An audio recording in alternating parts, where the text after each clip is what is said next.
প্রিয় দর্শক শ্রোতা, আপনাদের সবাইকে স্বাগত জানিয়ে শুরু করছি দেশ টেলিভিশনের ব্যবসা বাণিজ্য বিষয়ক নিয়মিত আলোচনা অনুষ্ঠান বিজনেস টাইমস। আজ আমাদের আলোচনার বিষয় নীতিমালা ভেঙে জনবল নিয়োগ, ব্যাংক খাতে বিপর্যয়। আর এই আলোচনার জন্য আমাদের স্টুডিওতে আমরা দুজন বিশিষ্ট অতিথিকে আমন্ত্রণ জানিয়েছি। আমার একেবারে ডানে রয়েছেন জনাব আব্দুল হক, সাবেক পরিচালক এফবিসিসিআই। উনি Bangladesh recondition vehicle importer and অ্যাসোসিয়েশনের প্রেসিডেন্ট, যেটিকে আমরা বারবিডা বলি। আর আমাদের দুজনের একেবারে সর্বডানে রয়েছেন ডক্টর এম কামাল উদ্দিন জসিম, অতিরিক্ত ব্যবস্থাপনা পরিচালক, ইসলামী ব্যাংক বাংলাদেশ পিএলসি। আপনাদের দুজনকে স্বাগত জানাচ্ছি আমাদের অনুষ্ঠানে। প্রিয় দর্শকের এই আলোচনায় এগিয়ে নিতে আপনাদের সঙ্গে থাকবো আমি সুলতান মাহমুদ। আমরা আজকে যে বিষয়ে আলোচনা করতে চাই, প্রিয় দর্শক, আপনারা জানেন যে গত 1.5 দশকের বেশি সময় আমাদের ব্যাংকিং খাতে বড় ধরনের নাজুক অবস্থা তৈরি হয়েছে নানান কারণে। ব্যাংক খাত যেভাবে লুট হয়েছে, টাকা লুট হয়েছে, শুধু তাই নয়, ব্যাংক খাতে একটি বড় বিপর্যয় নেমে এসেছে জনবল কেন্দ্রিক এবং জনবলকে কেন্দ্র করে। সেটি রাষ্ট্রায়ত্ত বলেন এবং বেসরকারি খাতের ব্যাংক বলেন, সব জায়গাতেই আমরা একটি নাজুক চিত্র দেখতে পাচ্ছি যে জনশক্তি, দক্ষ বা প্রশিক্ষিত জনশক্তি বা যেভাবে জনবল নিয়োগ করবার কথা, সেই নিয়মকে তোয়াক্কা না করে খেয়াল খুশি মতো যে যার নেতৃত্বাধীন বা পরিচালনাধীন ব্যাংকে জনবল নিয়োগ করেছেন এবং এই নিয়োগ কোনো বাঁচ বিচার বা পরীক্ষার বা যোগ্যতার বিচার না করেই সেটি করা হয়েছে। একইভাবে রাষ্ট্রায়ত্ত ব্যাংকের ক্ষেত্রেও এই ঘটনা ঘটেছে এবং দেশের ব্যাংকিং খাত ধ্বংসের পেছনে যাদেরকে চিহ্নিত করা হয়, বেসরকারি খাতের বিগত সময়ের উদ্যোক্তা যাদেরকে বলে অভিহিত করা হয়, সেই সাথে সাথে নিয়ন্ত্রক সংস্থায় যারা ছিলেন তারাও এই কর্মে অনেকটা রসদ জুগিয়েছেন। ব্যাংক মালিকদের হাতে তালিকা ধরিয়ে দিয়েছেন, বায়োডাটা ধরিয়ে দিয়েছেন বস্তা বস্তা, এবং তাদেরকে বিনা পরীক্ষায় বিনা মূল্যায়নে ব্যাংকে জনবল নিয়োগ দেওয়া হয়েছে এবং যে কারণে ব্যাংক খাতের সেবা যেটি গ্রাহকরা আশা করেন সেটি একরকম তলানিতে ঠেকেছে। পাশাপাশি ব্যাংকের যে আর্থিক নিরাপত্তা সেটিও একটি হুমকির মুখে পড়েছে। কেন এই পরিস্থিতি? এখান থেকে উত্তরণের পথ কী? সেই বিষয়গুলো খুঁজবার জন্য আজকে আমরা আমাদের অতিথিদের কাছ থেকে আলোচনা শুনব। আমি প্রথমেই আলোচনায় যেতে চাই জনাব আব্দুল হক, আপনার কাছে। ব্যবসায়ী সংগঠন, শীর্ষ সংগঠনে নেতৃত্ব দিচ্ছেন এখনও, সংগঠনের বড় সংগঠন দেশের, সেখানটাতে নেতৃত্ব দিয়েছেন। কেন্দ্রীয় ব্যাংকের বিভিন্ন সমস্যা সমাধানের যে কমিটি আমরা দেখি, সেখানটাতেও আপনি সরব রয়েছেন। এত কিছু আপনি ভাবে সম্পৃক্ত, কিন্তু আমাদের এই যে ব্যাংকিং খাত, আমি যে কথা বলছিলাম যে জনবল নিয়ে একটি বড় সমস্যা আমাদের সামনে উঠে এসেছে। আজকের সেই জনবল না ব্যাংকের জন্য কাজ করতে পারছে, বরং উল্টা ব্যাংকের জন্য অনেকটা বোঝা হয়ে গেছে বলে বিভিন্ন গণমাধ্যমে বেরিয়ে এসছে। আপনার মূল্যায়নটা কি? আপনাকে অনেক ধন্যবাদ এবং আপনার মাধ্যমে শুধু দর্শক শ্রোতাদের আমার সালাম, আদাব এবং শুভেচ্ছা জ্ঞাপন করছি। আমার মনে হয় অত্যন্ত বাংলাদেশের ইতিহাসে কেবল নয়, বিশ্ব ইতিহাসে নজিরবিহীন ঘটনা ঘটেছে বাংলাদেশের ব্যাংকিং জগতে, যেটা একসময় একটা পর্যায়ে খুব ঈর্ষণীয় জায়গায় উপনীত হয়েছিল যে বাংলাদেশের ব্যাংকিং ম্যানেজমেন্ট কিংবা কয়েকটা ব্যাংক যেমন ইসলামী ব্যাংক শুধু বাংলাদেশে নয়, গোটা বিশ্বে কিন্তু একটা ঈর্ষণীয় আসনে পৌঁছে গিয়েছিল এবং তাদের ইন্ডাস্ট্রিয়াল ফাইন্যান্স যেগুলো সরকারের করার কথা সেগুলো তারা করেছে। Backward linkage, forward linkage, industry, SME, ক্ষুদ্রাতি ক্ষুদ্র এবং সারা দেশে বিশাল একটা কর্মযজ্ঞ তারা করেছিল, যার মাধ্যমে গ্রোথ হচ্ছিল এবং আমরা রেমিটেন্স আর্নিংও তারা কিন্তু টপ লেভেলে ছিল। আমি বলতে চাচ্ছি যে ইসলামী ব্যাংকের এই যে প্রসারটা হলো, তাতে কিন্তু অর্থনীতিতে যেটা বিশাল ছড়িয়ে পড়েছিল, যেটা রন্ধ্রে রন্ধ্রে গ্রামে গঞ্জে সাধারণ মানুষে, সেটাকে কিন্তু টার্গেট করা হয়েছিল। আমি এটা জানি, কেননা আমি প্রয়াত আবুল মাল আব্দুল মুহিত স্যারকে শ্রদ্ধাভরে স্মরণ করি এবং এমনকি ডক্টর আতিউর রহমানও কিন্তু একসময় ইসলামী ব্যাংকের বিরুদ্ধে ছিলেন, কিন্তু আজকে আমি অনুষ্ঠানের মাধ্যমে সাক্ষ্য দিচ্ছি তিনি কিন্তু পরবর্তীতে তাকে আমি বোঝাতে সক্ষম হয়েছিলাম যে আপনি গরিবের সন্তান, আমিও কিন্তু গরিবের সন্তান, গ্রাম থেকে এসেছি, মুক্তিযুদ্ধ করেছি, এই রাষ্ট্র দেখলাম, আমাদের হাত দিয়ে রাষ্ট্র তৈরি হলো। আজকে যারা এটা ডিজাইন করছে ইসলামী ব্যাংকে ক্রাশ করার জন্য, তখন ডিজাইন করা হয়েছিল যে ইসলামী ব্যাংকে যেন এলসি পৃথিবীতে না নেয়, একটা লবিয়াস্ট নিয়ে করা হয়েছিল ইসলামী ব্যাংকে ক্রমশ শেষ করে দেওয়ার জন্য। তখন আওয়ামী লীগের কিছু নেতা প্রকাশ্যে ঘোষণা দিত ইসলাম ব্যাংকে আগুন লাগিয়ে দাও, এটা হচ্ছে মৌলবাদীদের অর্থনৈতিক জন্য কাজ করে। এইসব আবুল বারাকাত সাহেব এইসব থিওরি দিয়েছেন, তারা বাস্তবায়নের জন্য উঠে পড়ে লেগেছিলেন এবং এইটার জন্য কিন্তু ডিজাইন করা হয়েছিল কীভাবে ক্রাশ করা যায়। তো প্রথম স্তরে তারা পারেনি, কেননা মোহিত সাহেবকে আমি বুঝিয়েছিলাম যে স্যার আপনার হাত দিয়ে যেন ইসলামী ব্যাংকের বিরুদ্ধে কিছু না হয়, কারণ এটা আপনি সামলাতে পারবেন না। এটা যেভাবে ফাইন্যান্স করেছে, যেটা সরকারি ব্যাংক, রাষ্ট্রায়ত্ত ব্যাংক, বিদেশি ব্যাংক তো এসব ফাইন্যান্স করে না। তারা কিন্তু ক্ষুদ্র মাঝারি কিংবা দেশের রিয়েল ইন্ডাস্ট্রিয়াল ডেভেলপমেন্টে তারা যেখানে প্রফিট আছে সেখানে যাবে, যেখানে স্মুথ, নিরাপদ, স্বল্পকালীন সেসব ফাইন্যান্স করে। এমনকি রাষ্ট্রায়ত্ত ব্যাংক, শিল্প ব্যাংক তো প্রায় বন্ধ। তাহলে স্পেশালাইজড ফাইন্যান্সিং কিংবা এসএমইর জন্য এই সবটাই কিন্তু মূলত ইসলামী ব্যাংক করেছিল। এবং যার জন্য যারা ডিজাইন করেছে তারা এটা বাস্তবে যে বাংলাদেশের ইকোনমিকে শুধু প্রসারীভাবে ধ্বংস করার জন্য দেখিয়েছে যে ইসলামী ব্যাংক হচ্ছে মৌলবাদীদের ব্যাংক, তোমরা যদি এদেরকে শেষ করে দিতে পারো তাহলে তোমরা ক্ষমতা থাকতে পারবা এবং তোমরা অর্থনীতিকে কন্ট্রোল করবে, আদারওয়াইজ তোমরা পারবে না, কারণ এরা অর্থনীতির অনেক গভীরে চলে গিয়েছে। এই ডিজাইনটা কি শুধু অভ্যন্তরীণ? এটা আমি মনে করি এটা এখানকার নয়, এটা এই ডিজাইন কিংবা এই ল্যাব টেস্টটা অন্য জায়গা থেকে আসছে এবং সুদূর প্রসারী লক্ষ্য নিয়ে বাংলাদেশকে অকার্যকর রাষ্ট্র, অর্থনৈতিকভাবে পঙ্গু করে দেওয়া। এবং এটা আমি জাপানিদের উপদেষ্টা, জাপানিরা আমাকে, জাপানের one of the biggest bank Mitsubishi UFJ bank, তারা একবার আমার কাছে এসে বলল যে তোমাদের অর্থ সচিবের সঙ্গে আমাদের অ্যাপয়েন্টমেন্ট করিয়ে দাও। তো আমি তাদেরকে করিয়ে দিয়েছিলাম। তো তারা আমাকে পরে ধন্যবাদ দেওয়ার জন্য আমার কাছে এসে বলে, দেখো তোমাদের কিন্তু অনেক ভালো ব্যাংক ছিল ইসলামী ব্যাংক, আজকে ইসলামী ব্যাংকের আমরা 6 মাস ধরে এলসির পেমেন্ট পাচ্ছে না, যেটা আগে কখনো হয় নাই। ইসলামী ব্যাংকে আমরা মনে করতাম coat unquote bank within a bank, এটা তাদের ভাষা, আমি মনে রেখেছি কথাটা, যেটা একটা ব্যাংক আর একটা ব্যাংকের মধ্যে একটা ব্যাংক, অত্যন্ত বড় একটা ব্যাংক। জাপানের মতো কান্ট্রি কিন্তু এটা স্বীকৃতি দিয়েছিল। তো আজকে তোমাদের ইসলামী ব্যাংকের এই অবস্থা তোমাদের জন্য খুব খারাপ ইঙ্গিত, তোমাদের রেটিং কমে যাবে, তোমাদের কস্ট অফ বিজনেস বেড়ে যাবে, এলসি খরচ বেড়ে যাবে এবং তোমাদের অনেক ক্ষতি হবে। এবং যেটা আমরা পরবর্তীতে হাতে হাতে টের পেলাম, দেখলাম যে কী মারাত্মক ক্ষতি হলো, কেন জিনিসের দাম বেড়ে গেল, কেন টাকা তেজপাতা হয়ে গেল, কেন ব্যাংকগুলো একের পর এক প্রায় অকার্যকর হয়ে গেল, ব্যাংকগুলো 5,000 টাকার পে অর্ডার দিতে পারে নাই, মানে চেক এনকেশ করতে পারেনি এই অবস্থা। এটা তো পৃথিবীর ইতিহাসে নজিরবিহীন বলে আমি মনে করি। সেখানে ইসলামী ব্যাংক ছিল অন্যতম একটা ব্যাংক এবং সেটা কিন্তু টার্গেট করে ডিজাইন করে করা হয়েছিল। পরবর্তীতে প্রথম প্রচেষ্টা ব্যর্থ হওয়ার পরে আতিউর রহমান সাহেব সেটা করেন না, উনি বলছেন যে আমি কনভিন্সড হবে। এমনকি জাপানে নিয়ে গেছিলাম, একসাথে বুঝিয়েছি ট্রেনে, প্লেনে, হোটেলে বসে, যে উনি আমাকে এক পর্যায়ে বললেন, আপনাকে কি ইসলামী ব্যাংক আমার সাথে, আমি তো আপনাকে আনলাম, মোটেই না, ইসলামী ব্যাংক জানেও না যে আমি এই চেষ্টা করছি, আজকে হাজার হাজার লক্ষ লক্ষ মানুষ শুনবে, কারণ তার এই অবদানটা আমার স্বীকার করতে হবে। তো তিনি আমাকে গাড়িতে শেষ দিন প্লেনে ওঠার আগে বললেন, আমি কনভিন্সড, আপনি অর্থমন্ত্রীকে বোঝান। অর্থমন্ত্রীর সাথে ওনার সম্পর্ক ভালো ছিল না, আমার খুব ভালো ছিল। আমি ঢাকা এসে মোহিত স্যারকে বোঝালাম যে স্যার এইটা কিন্তু আপনি সামলাতে পারবেন না, যদি এটাকে বন্ধ করেন ইকোনমিতে যে ক্ষতি হবে, you can never manage it, কারণ এটা এত গভীরে এর শাখা প্রশাখা কিংবা ইনভেস্টমেন্ট ফাইন্যান্সের টাকার। এবং তাই কিন্তু হয়েছে।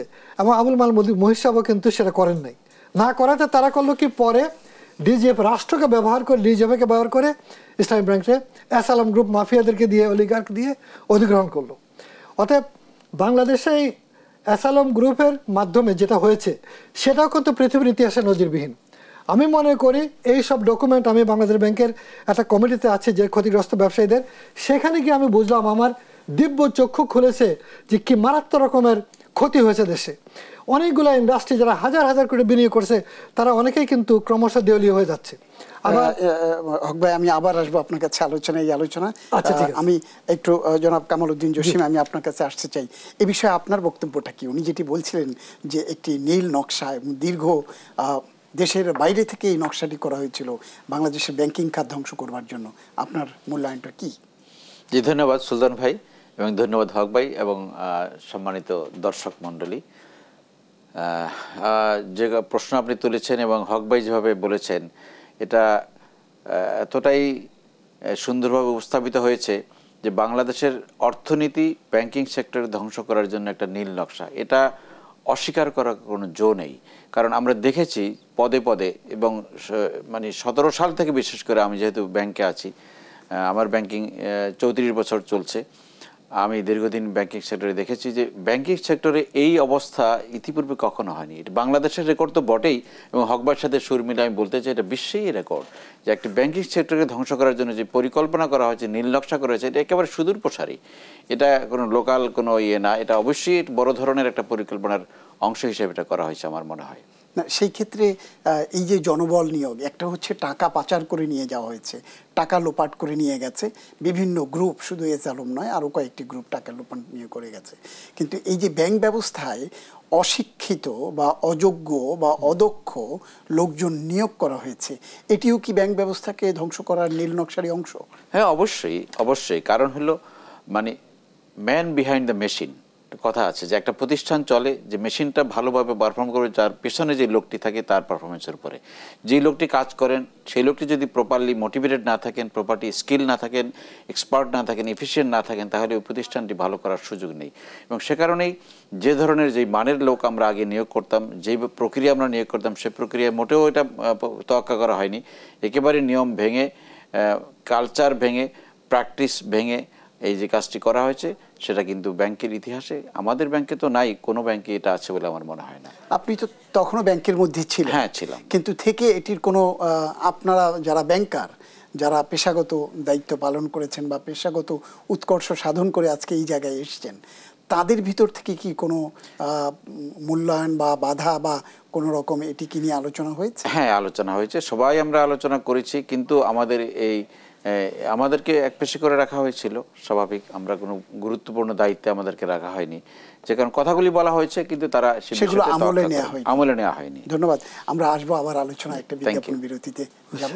প্রিয় দর্শক, নিচ্ছি একটি বিজ্ঞাপন বিরতি। বিরতির পর ফিরবো আবার আমাদের অতিথিদের সঙ্গে নিয়ে। সে পর্যন্ত আমাদের সাথে থাকুন।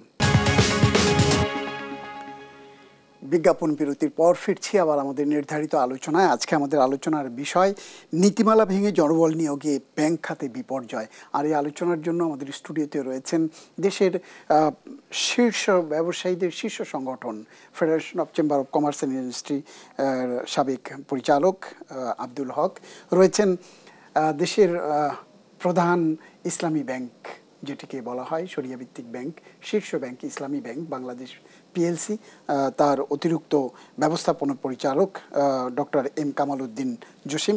আপনাদের দুজনকে স্বাগত জানিয়ে আবার আলোচনায় ফিরছি। আলোচনায় আবার ফিরতে চাই জনাব আব্দুল হক, আপনাকে দিয়ে। যে কথাটি আমি বলছিলাম এবং আপনিও বলছিলেন যে এই যে ব্যাংক ব্যবস্থায় আপনি নীল নকশার কথা বললেন, সেটি তো একটি দেখলাম যে আমরা টাকা লোপাট করে এই ব্যাংকগুলোকে শূন্য করে ফেলা বা তলানিতে নিয়ে যাওয়া।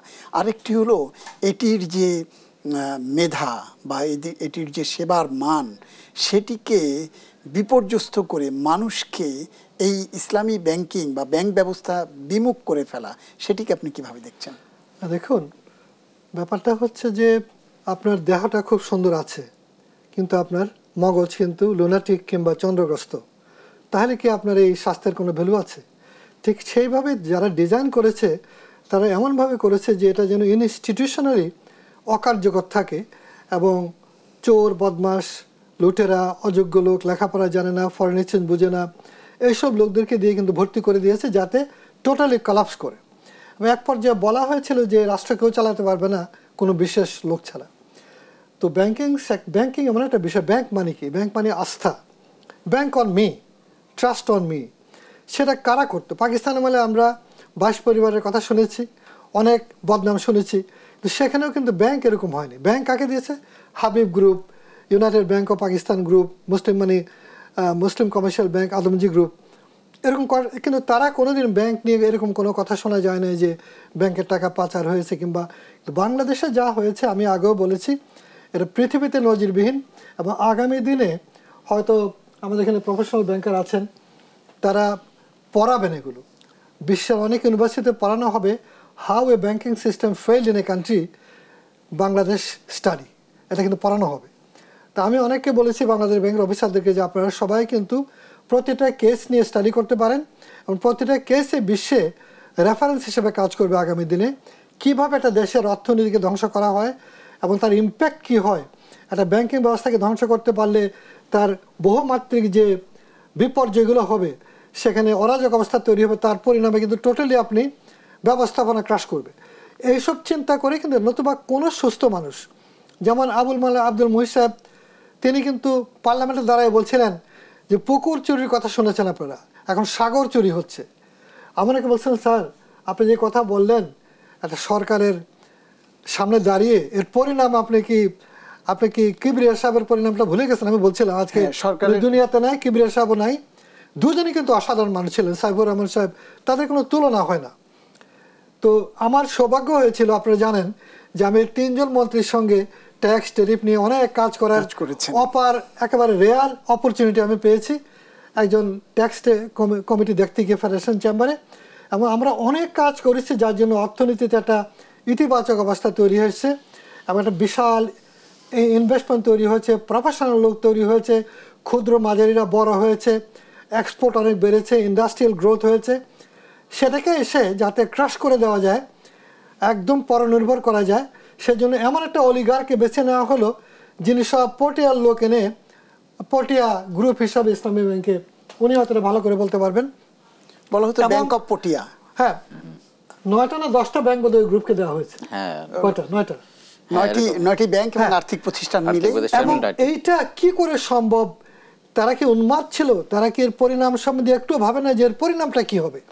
এইটা করে কিন্তু টোটালি আজকে কেন বাংলাদেশে দেখেন, তারপরেও আমি বলবো আজকে 5ই আগস্টে হাজারো তরুণদের প্রাণের, আল্লাহরই আমি মনে করি যে আল্লাহর অপার একটা দৈবক্রমে কিংবা একেবারে অলিকভাবে আমি আল্লাহ তাআলা রহমত করেছে বাংলাদেশকে। এই পরিবর্তনটা হতে আজকে হয়তো খোদ শেখ হাসিনা এসেও দেখলে বুঝতেন যে আমি কি করেছি, এটাকে আমি করেছি, এই ক্ষতিগুলো আমি করেছি, এটা কিন্তু উনি নিজে হয়তো প্রশ্ন করতেন। এবং তখনও কিন্তু আমি অন্তত ইতিহাস সাক্ষী আছে, অনেক টেলিভিশন আলোচনা করছি যে আপনি যা করছেন এগুলোর জন্য আপনাকে জবাবদিহি করতে হবে। কেন ইসলামী ব্যাংক এই মালিকের কাছে গেল এবং কীভাবে এটা ধ্বংস হলো? আমাকে অনেক সাবধান করছে যে তোমার তো সাহস মন্দ না তুমি, আমি দেখেন জীবন তো একটা আছেই, কিন্তু আমি ওনাকে বলেছি এর জন্য যে আমরা মুক্তিযুদ্ধ করেছি, রাষ্ট্রের পতন হলো, ইকোনমিটা একটা জায়গায় এসছে, এটাকে এভাবে ধ্বংস করা। ইসলামী ব্যাংকে আপনি পরে কী করলো, তারা মালিকানা চেঞ্জ করে মালিকানা দিল অলিগার্ক অ্যাসালম গ্রুপকে।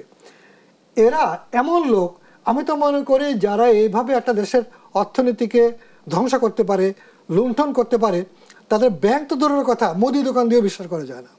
অথচ সরকার এমন এমন লোকদেরকে ব্যাংক দেওয়া হয়েছে। আমি বলবো সব দলেরই এই কাজ হয়েছে। পলিটিক্যাল ইকোনমি কেন এত বেনিফিট, কেন রাজনীতির জন্য লোকরা এত পাগল, এমপি মন্ত্রী হওয়ার জন্য জায়গিরদারি, আগের দিনে মোগল আমলে জায়গিরদারি ছিল না, এটার মালিক তুমি, এই জমিন তোমার, এই জেলা তোমার, এই অঞ্চল, এইভাবে কিন্তু করে বাংলাদেশকে যে তরুণরা প্রাণ দিয়ে গেল, তাদের বিনিময়ে যে পরিবর্তনটা পেয়েছি আমরা আজকে দেখেন অল্প সময় কিন্তু মোটামুটিভাবে একটা স্থিত অবস্থা এসছে। কিন্তু ব্যাংকের প্রতি কি আস্থা বেড়েছে? কিন্তু ব্যাংকের আস্থা পাওয়া অনেক কঠিন হবে। ব্যাংকের সেবা কি আছে? নাই, কারণ ব্যাংকের যে ক্ষতিটা হয়েছে সেটা কিন্তু ব্যাপক আলোচনা হচ্ছে না। আমি ধন্যবাদ জানাচ্ছি আপনার টিভিকে, অনেক ব্যাপক আলোচনা হওয়া উচিত ছিল যে ব্যাংকের এই ধ্বংসের মূলে কারা দায়ী, কীভাবে ধ্বংসটা হলো, এবং এই ধ্বংসের পরিণামে অর্থনীতির যে ক্ষতিগুলো হলো, অনেকগুলো ইন্ডাস্ট্রি কিন্তু ক্ষতিগ্রস্ত হয়ে গেছে। ইসলামী ব্যাংক অনেককে আপনার ওয়ার্কিং ক্যাপিটাল দিতে পারে নাই, সে কিন্তু বসে গেছে, তার নিজের টাকা দিয়ে ইন্ডাস্ট্রি করে শত শত হাজার হাজার এরকম আছে। এবং সে তো মসজিদে গিয়ে আল্লাহর কাছে প্রার্থনা করছে, আল্লাহ আমাকে তুমি বাঁচাও, কিন্তু আল্লাহ তো এই জন্য দেয় না, হয়তো আমাদের সরকার এটা করেছে, অলিগার্সটা করেছে, ক্রিমিনালরা করেছে, দানবরা করেছে, সারা পৃথিবী দেখেছে। এবং 5ই আগস্টের পরিবর্তনের পরে আজকে আমরা যতটুকু ঘুরে দাঁড়িয়েছি, আমার কাছে অবাক লাগে, তারা হয়তো বলতে পারবেন বিশেষজ্ঞ হিসাবে যে বাংলাদেশ কেন দেউলিয়া হলো না। হয়তো বা 1.5 কোটি মানুষ যে বাইরে আছে, তারা প্রতিদিন তাদের বউয়ের কাছে, ভাইয়ের কাছে, মায়ের কাছে, ভাইয়ের কাছে যার জন্য রক্ত প্রবাহটা বন্ধ হয় না। এবং বর্তমান গভর্নর এবং অর্থ উপদেষ্টা, আমি বলবো বর্তমান সরকার, তারা অন্তত অর্থনীতির জায়গাটাতে অনেক ভালো কাজ করতে পেরেছেন।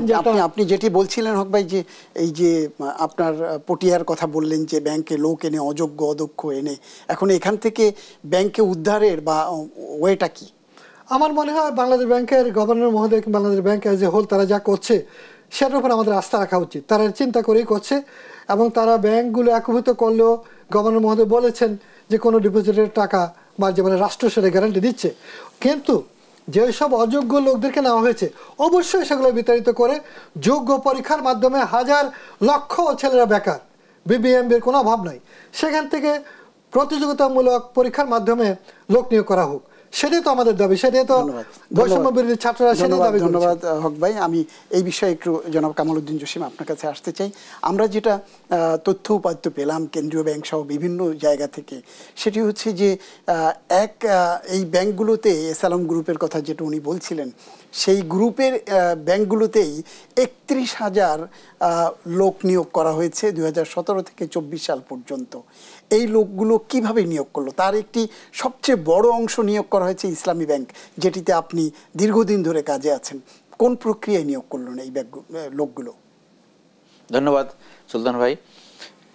এটা আপনি যেটি বলেছেন এই প্রশ্নটি বাংলাদেশের সকল মানুষেরই প্রশ্ন, যে আসলে এত ভালো একটি ব্যাংকে কিভাবে অদক্ষ অযোগ্য লোক আসলো। এই নিয়োগ প্রক্রিয়াটা আসলে স্বচ্ছ ছিল না। এক কথা যদি বলি, এটা ফেয়ারলি ছিল না, নিয়মতান্ত্রিকভাবে হয়নি। আমরা নিয়োগের ক্ষেত্রে যেটা আমরা এস্টাবলিশ ওয়ার্ল্ড ওয়াইড বিজ্ঞাপন থাকে, সেই ক্ষেত্রে তো ইসলামী ব্যাংক খুব শক্তপোক্তভাবে যাচাই বাছাই করতো, আমরা করতো। হ্যাঁ, একটা রিটেন পরীক্ষা হতো, খুব টাফ একটা রিটেন পরীক্ষা। সেই রিটেন পরীক্ষায় পাস করাটাই কঠিন ছিল। এটা রিটেন পরীক্ষা অ্যাভারেজে দেখা যায় 30% বেশি পাস করতো না, কারণ বিশাল অ্যামাউন্টের লোকরা মানে অ্যাপ্লাই করতো।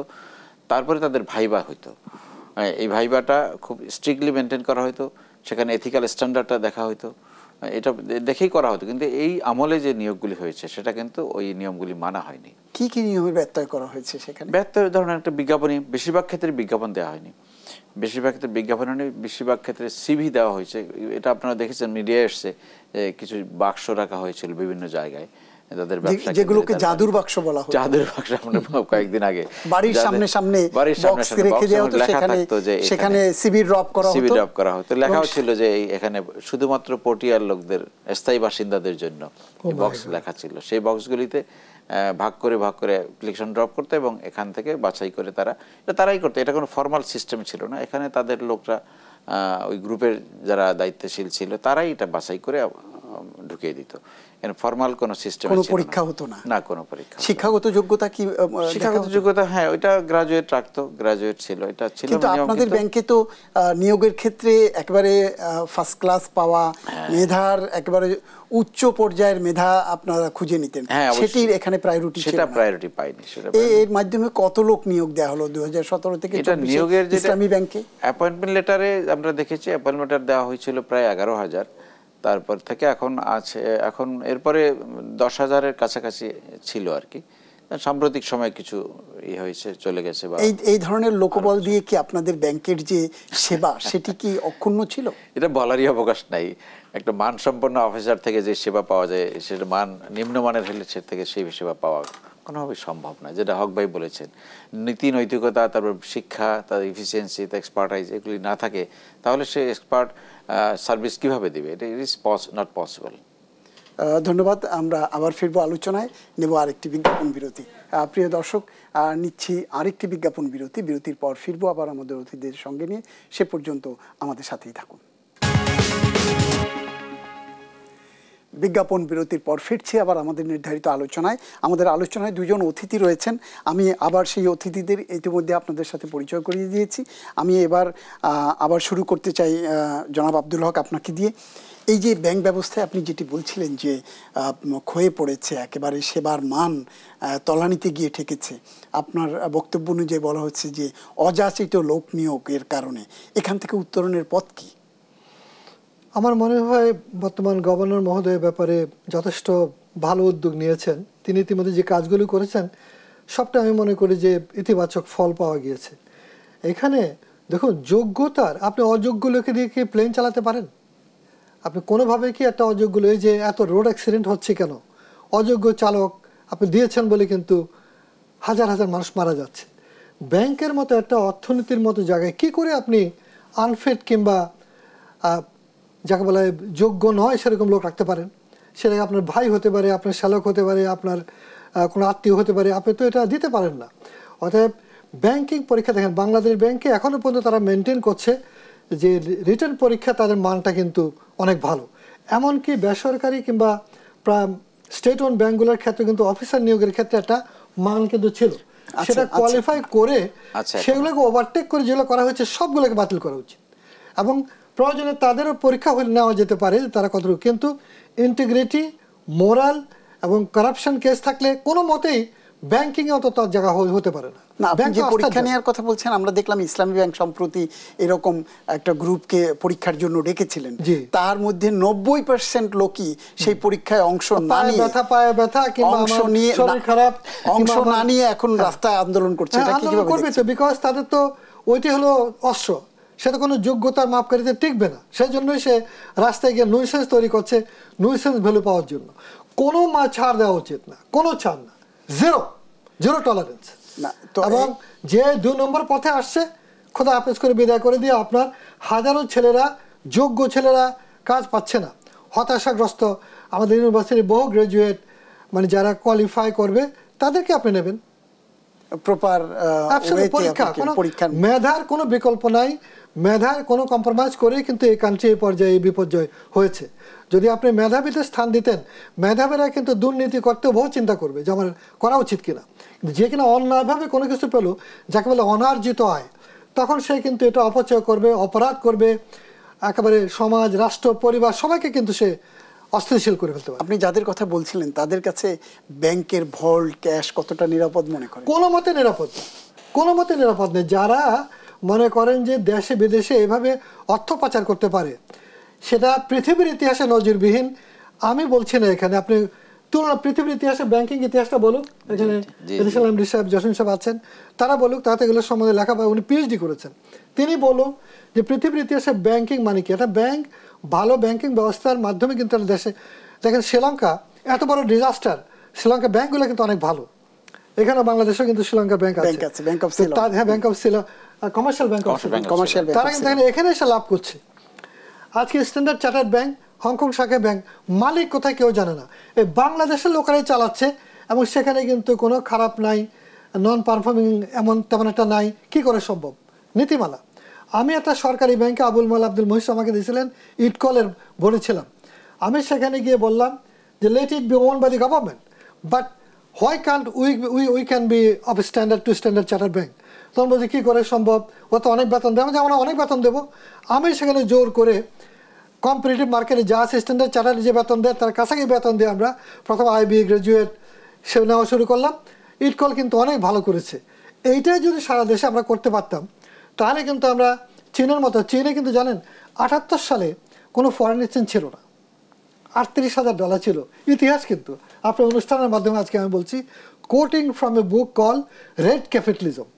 দুজন হার্ভার্ড ইউনিভার্সিটি এবং আরেকজন চাইনিজ মিলে লিখেছে।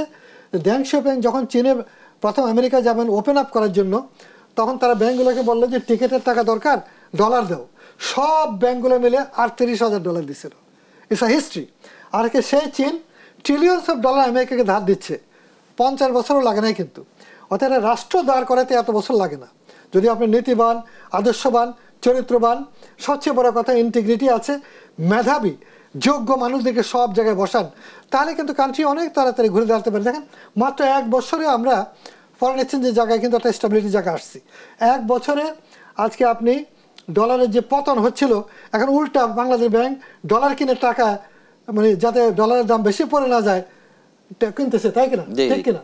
তাহলে এটা কি সম্ভব হচ্ছে? অর্থাৎ আমাদের 1.5 কোটি মানুষ বাইরে আছে, এটা বিশাল আশীর্বাদ। আমাদের কোনো বিদেশি সাহায্য দরকার হতো না যদি শুধু 1.5 কোটি মানুষের রেমিটেন্সকে আপনি ব্যবহার করেন, অপচয় রোধ করেন, অপ্রয়োজনীয় প্রকল্প রোধ করেন, প্রশাসনকে ইন্ডাস্ট্রি এবং বিনিয়োগ ওরিয়েন্টেড করেন, not like a colonial pattern of প্রশাসন যেটা আছে। আমি মনে করি ব্যাপক সংস্কার দরকার, ব্যাংকিং জায়গায় ব্যাপক সংস্কার দরকার। সেক্ষেত্রে এই সংস্কার করতে গিয়ে সংস্কারের অংশ হিসেবে ব্যাংকগুলোকে ঘুরে দাঁড় করবার জন্য এই যে বিভিন্ন ভিন্ন পন্থায় বা অবৈধ পন্থায় যে নিয়োগগুলো দেওয়া হয়েছে বেসরকারি বিভিন্ন ব্যাংকে, আমরা দেখলাম SIBL-এ দেখলাম, ইউনিয়ন ব্যাংকে দেখলাম, গ্লোবাল ব্যাংকে দেখলাম, ফার্স্ট সিকিউরিটি ব্যাংকে দেখলাম, ইভেন দ্যাট এই ইসলামী ব্যাংকে দেখলাম। এখন ব্যবস্থাপনা যারা পরিবর্তিত প্রেক্ষাপটে যারা ব্যবস্থাপনার দায়িত্ব নিয়েছেন তারা এই অযোগ্য লোকদেরকে সরিয়ে দিতে চায়, সেখানে বড় ধরনের একটি বাধা আসছে। এখানটাতে নিয়ন্ত্রণ সংস্থা বা সরকারের আপনাদের করণীয় কি, কোনো সহযোগিতা করণীয় হচ্ছে কঠোর জায়গায় যাওয়া। কারণ এই সরকার অন্তর্বর্তীকালীন সরকার, এই সরকার কোনো রাজনৈতিক তার অ্যাম্বিশন নাই যে আমি ক্ষমতা থাকবো, পপুলারিটি দরকার, কিছু দরকার নাই। আমি মনে করি যে অঙ্গ পচে গেছে যদি আপনি সেটা রাখেন তাহলে আপনি মারা যাবেন। অর্থাৎ বাঁচার জন্য অঙ্গচ্ছেদ করে আপনার কেটে ফেলে দিতে হবে, এর কোনো বিকল্প নাই।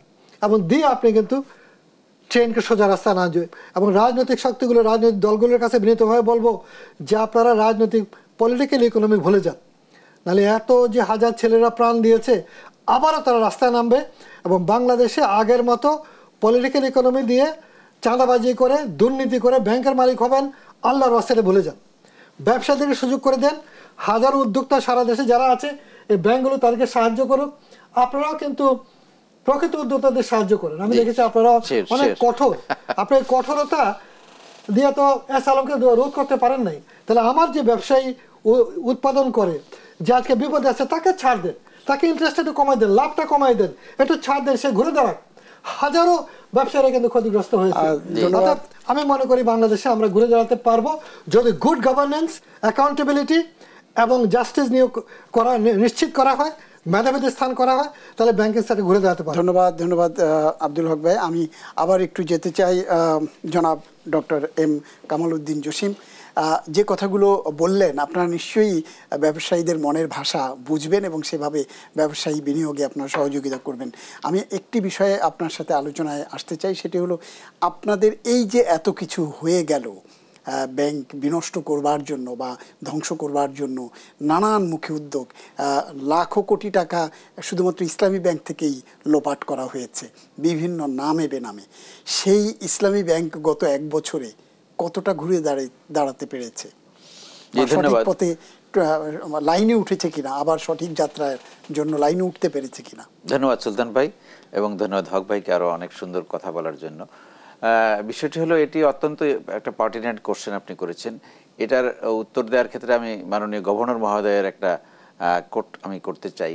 ওনাকে এক সাংবাদিক প্রশ্ন করেছিল যে ঘুরে দাঁড়িয়েছে কিনা, উনি বলেছে এটা একটা মিরাকেল। তা রিয়েলি ইসলামী ব্যাংক যে ঘুরে দাঁড়িয়েছে এটা কিন্তু সেন্ট্রাল ব্যাংকও এটা স্বীকার করেছে এবং আমরাও এটা বিশ্বাস করি। তো এখন তারপরেও কিছু স্ট্রাকচারাল চেঞ্জ আমাদের দরকার, সেটা আপনারা বুঝতে পারছেন। কিছু পলিসিগত চেঞ্জ আমাদের দরকার, সেটা সবাই জানে। তো সে কারণে আমরা মনে করছি যে যতটা ঘুরে দাঁড়িয়েছে এত শর্ট টাইমে ঘুরে দাঁড়ানোর ইতিহাস কিন্তু ওয়ার্ল্ডেও নেই। এটা এই ভাই বলেছেন, হক ভাই বলেছেন যে ব্যাংকের কিন্তু ক্যাপিটাল, প্রথম ক্যাপিটাল হলো ট্রাস্ট। ব্যাংক শব্দের অর্থ কিন্তু বিশ্বাস। You can bank on us, মানে এই বিশ্বাস হলো বড় ফ্যাক্টর। একটা ব্যাংক কিভাবে করে, একটা ব্যাংকের অফিস আদালত টেবিল চেয়ার বসিয়ে একটা সাইনবোর্ড লাগায়, প্রথম দিনেই কয়েক কোটি টাকা জমা হয়ে যায়। কোনো কিন্তু প্রোডাক্ট আমাদের নেই, শুধুমাত্র ডেস্কের এপারে বসে টাকা গ্রহণ করার সুযোগ থাকে। শুধু কারণ কি, মানুষ বিশ্বাস করে এখানে যে ফিতা কেটে ব্যাংকটা উদ্বোধন করা হয়েছে, টাকা রাখা যায়। এই যে টাকা রাখা যায়, এই বিশ্বাসটা যখন ভঙ্গ হয়ে যায় তখন কিন্তু মানুষ আর ব্যাংকমুখী হয় না।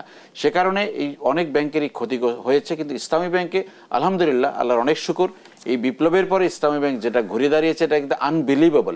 এত শর্ট টাইমে এত মানুষের আস্থা ফিরিয়ে আনা এটা কিন্তু সহজ ব্যাপার ছিল না, কিন্তু আলহামদুলিল্লাহ মানুষের আস্থা আল্লাহর রহমতে আমরা হয়েছে।